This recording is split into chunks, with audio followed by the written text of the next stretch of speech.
Friends, இப்போ நான் உங்களுக்கு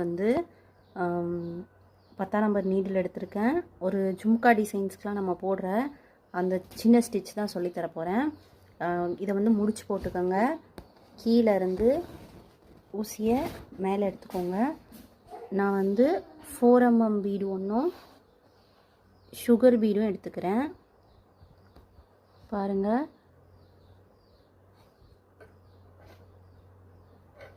4mm ஒரு சுகர் பீடும் எடுத்துக்கிறேன். தெரியுதா? இப்போ நான் சுகர் பீடை கையில் பிடிச்சி வச்சுக்கிறேன். இந்த 4mm கீழே இறக்கிடுவேன். ஓகேவா? இறக்கிட்டு இந்த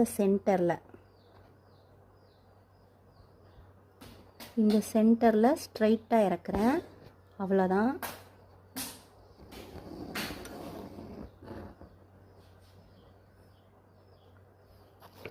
ஓகேவா? இதுதான் ஜும்கா டிசைன்ஸ்க்கு நீங்கள் யூஸ் பண்ணுறது. இது எப்படி நல்லா தூக்கிட்டு இருக்க மாதிரி இருக்கும். 3D டிசைன்ஸ்க்கெலாம் இது யூஸ் பண்ணலாம், நல்லாயிருக்கும். இதே மாதிரி நீங்கள் நிறையா அப்படியே வரிசையாக போடுற மாதிரி இருக்கும். நீங்கள் ஏதாவது டிசைன் கவர் பண்ணுறீங்க அப்படின்னா அதை கவர் பண்ணிக்கிற மாதிரி இருக்கும்.